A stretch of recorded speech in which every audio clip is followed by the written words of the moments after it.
Hey, what's up everybody? I'm Damon, and in this video we're going to talk about religion post-revolution. First, religion post the American Revolution, which worked to establish liberal capitalism, and then we're going to talk about the potential for religion post-capitalism. But before we get into all of that, we need to talk about the genderless evangelist, the public universal friend. Yes, all of this is connected. About a month ago, this image of a screenshot from a Wikipedia article went viral first on Tumblr and then on Twitter. It says, "The public universal friend, born Jemima Wilkinson, November 29th, 1752 to July 1st, 1819, was born as an English-American to a Quaker family on Rhode Island and was assigned female at birth.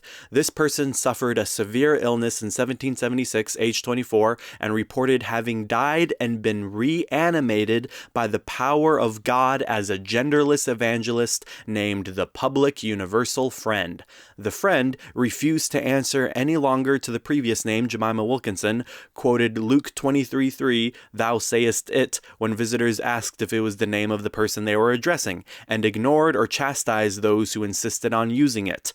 The preacher shunned the name Jemima completely, having friends hold realty and trust rather than see the name on deeds and titles. Even when a lawyer insisted that the person's will should identify its subject as having been under the name Jemima, the preacher refused to sign that name, only making an X which others witnessed even though the friend could read and write. The friend asked not to be referred with gendered pronouns. Followers respected these wishes, avoiding gender-specific pronouns even in private diaries, and referring only to the public universal friend or short terms such as the friend or PUF. And people were loving it, sharing it around like a meme. Of course, because of the awesome, wholesome name, Public Universal Friend, that a lot of people wish that they could have for themselves. And of course, because it was such a surprising story, but people were also sharing it around, making the point that non-binary people have always been around. Here's one from 1776. Now, of course, the experience of identifying explicitly as non-binary when it comes to gender identity, and several of which use they-them pronouns, but of course not all, doesn't exactly capture the experience of the friend.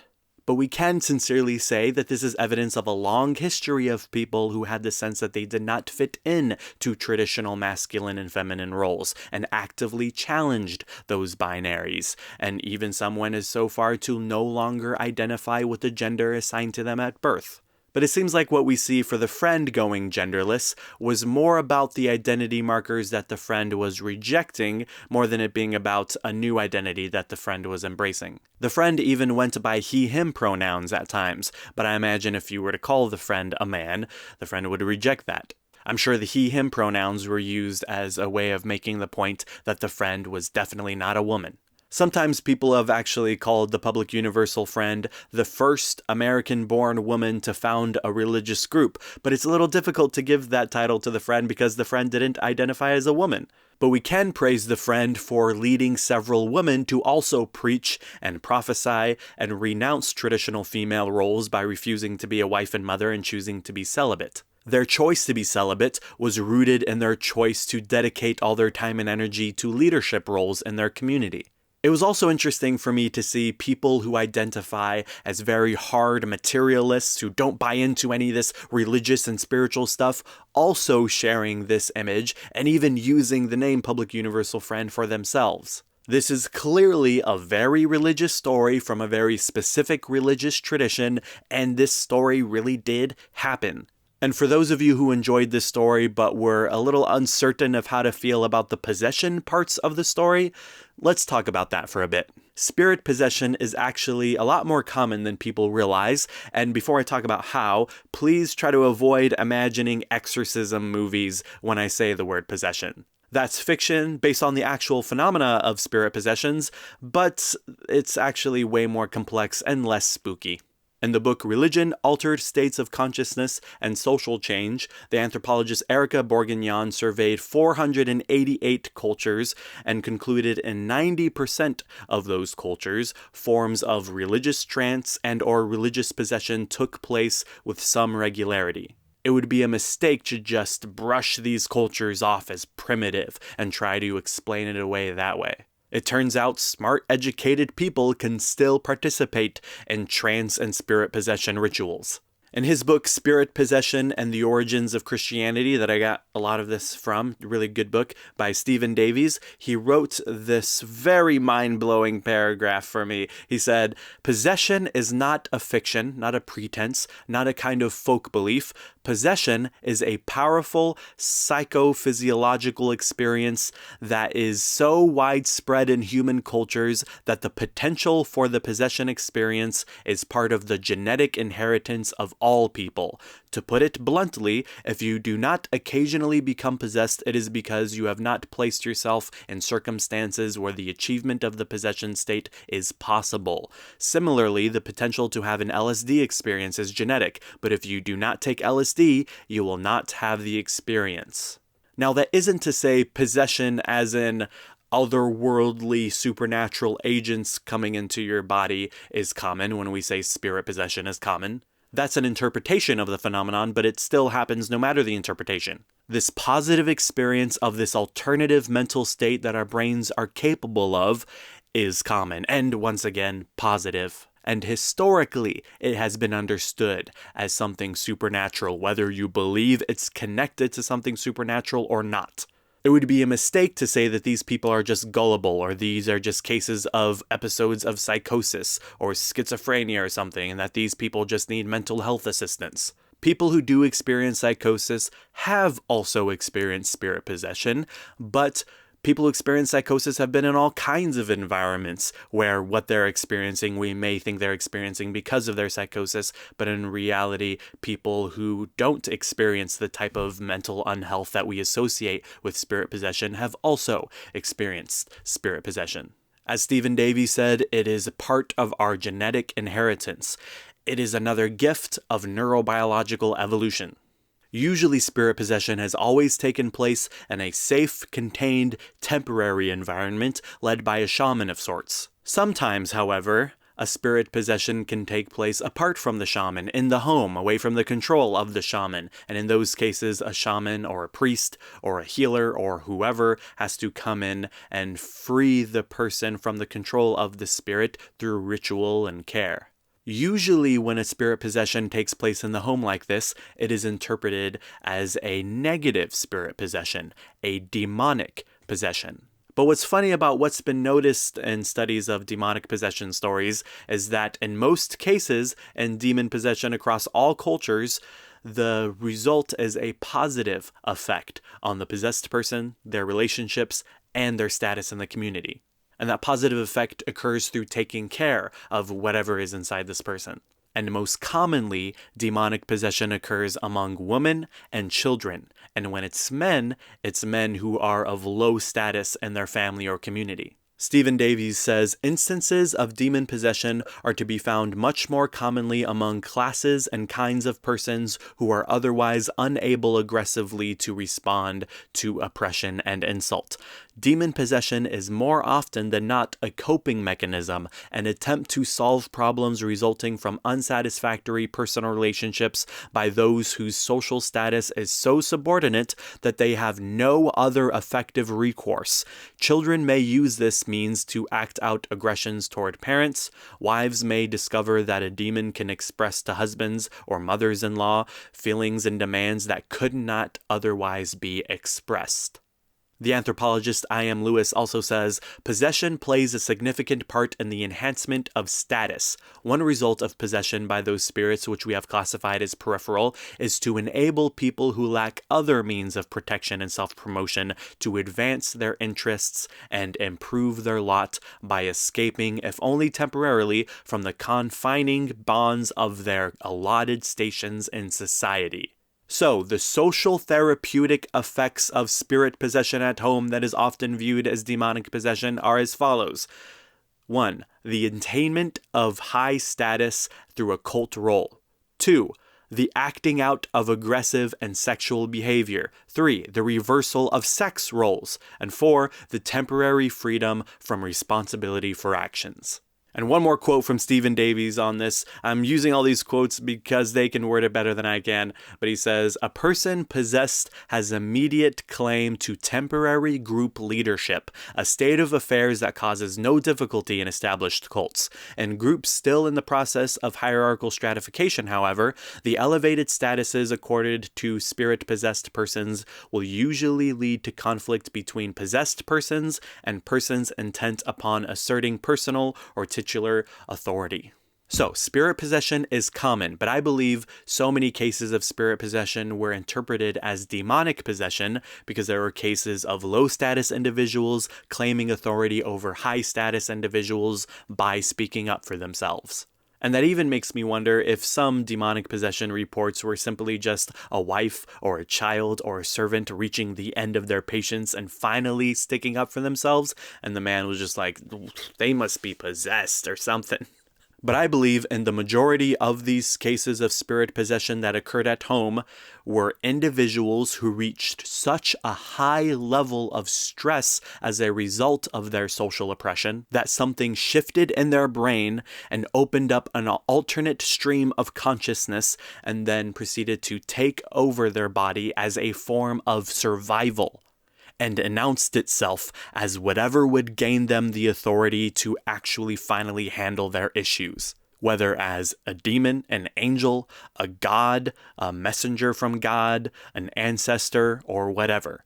So I believe it when I hear that this very natural phenomenon occurred through Jemima Wilkinson. And there were plenty of high-level stress triggers in her life that could have led to this. I say her there in reference to Jemima, prior to the friend. First of all, there was the stress of the Revolutionary War happening around them. Second, Jemima was reaching her mid-20s, and women of that time would have been married by their early 20s at the latest. And on top of that anxiety and uncertainty, it was very common at that time for women to die in childbirth, and Jemima's mom had died in childbirth, so I'm sure she was filled with anxiety about whether she would get married, and very unsure if she would get married and start a family, if she would even survive it. And thirdly, this was a moment in history of a tremendous amount of religious instability and religious experimentation. Jemima grew up in a Quaker church, and Quakers called themselves Friends or the Society of Friends. And during this time, several new Christian denominations were rising up, such as Baptists and Methodists, and there was a wave of revivalism in New England with this new group called the New Lights, who differentiated themselves from traditional churches and called them the Old Lights. The New Lights rejected a lot of traditional doctrines, including Quaker doctrines that they saw as moderate, in favor of a more radical and strict commitment to faith. But the big difference in this community was that they taught the necessity of a new birth. Now, the concepts of salvation and being born again and sanctification and all that did exist in the old churches, but their understanding of salvation was that it was a long, gradual process of realizing God's grace for you over time. The New Lights preached that salvation is experienced as a sharply felt moment of spiritual awakening. This would provide a lot of the theological background that would lead to Jemima's transformation into the public universal friend. Jemima would have also been very much aware of the story of Quaker Margaret Brewster, who is said to have, 100 years before in Puritan England, suffered a severe illness, died, was born again, and then felt called to go preach in bloody Boston and give her testimony for the God of her life. I imagine Jemima was able to see connections between what the Quakers were preaching and what the New Lights were preaching. And so she ended up attending both church meetings, even though both religious communities prohibited their members from attending each other's religious communities. They couldn't see past their differences, but Jemima was able to see that both of them had something very important to say about the future of Christian spirituality in these revolutionary times. When her Quaker community found out she was attending New Light meetings, also after noticing her insistent challenging of authorities in the Quaker meetings, they decided to expel her from the Society of Friends in September 1776, which I imagine would have been so heartbreaking. And then less than a month later, Jemima is struck with what was then known as Columbus fever, what we now know was probably typhus. And the fever had gotten so bad that her family began to prepare for the worst, because it didn't look like she was going to survive, even according to the doctor that they brought in. So, imagine all this stress. And of course, we can add on the stress of sexist oppression, too, that we can assume was present in 1776. Jemima got to a point where she felt like she could no longer survive what was happening to her. And she gave way to a new alternate stream of consciousness, you can say, or you can say Jesus if you want. And she rose again, possessed by the public universal friend. Now would be a good time to point out that the Quakers called their traveling preachers the public friend. Jemima was expelled from the Society of Friends, dies, then rises again as the public universal friend, ready to preach and start a movement of people who called themselves the Society of Universal Friends. The obvious addition of the word universal there seems to be a clear condemnation of her Quaker community's exclusionary behavior. Funny enough, now Quakers love the public universal friend. Now, of course, there's plenty more to the Friends story, and you can find that in Paul B. Moyer's book, The Public Universal Friend, Jemima Wilkinson and Religious Enthusiasm in Revolutionary America, and that's where I got most of the information about the Friends' life that I shared in this video. But right now I want to talk about something else that I found really interesting, the part in this book about the religious enthusiasm in revolutionary America. In the book, Moyers says, "The Revolutionary Era was a time when prophets walked the land. People exercised miraculous spiritual gifts, and sectarian groups espousing fantastic creeds drew in eager converts. Ann Lee of the Shakers, Shadrach Ireland of the Harvard, Massachusetts Perfectionists, Benjamin Randall of the Free Will Baptists, and Caleb Rich of the Universalists were but a few of the men and women who styled themselves holy visionaries and created religious movements. The revolution proved fertile ground for the growth of new religious sects because its unprecedented upheavals opened the door to extraordinary levels of spiritual ferment and social changes. America sundered its ties with the British Empire, which not only upset long-standing structures of political authority, but ultimately called into question all sorts of traditional power relationships, including those that had ranked people according to categories of class, sex, and race. America's war for independence added another dimension of instability as people dealt with death, destruction, and the fear of defeat, as well as economic hardship brought on by the disruptions in trade and rampant inflation. In short, the revolution cut America loose from many of the moorings that had traditionally held it in place and initiated a contentious process through which its people cobbled together a new social order. The revolution acted as a pivot that swung America away from a religious culture dominated by an educated clergy who emphasized a sacerdotal and sacramental path to salvation, and toward a new one characterized by popular belief, charismatic leadership, and the idea of universal salvation to all who accepted Jesus as their savior. The independence movement also democratized American Christianity, and that the colonies' break from Britain helped to undermine state-supported denominations and opened the door to increased religious pluralism and choice. Here's something important that people sometimes forget, especially right-wing Christians. America's founding fathers genuinely thought popular religion would move into a sort of deism as a liberal society was established because there were no longer tyrants requiring state religion.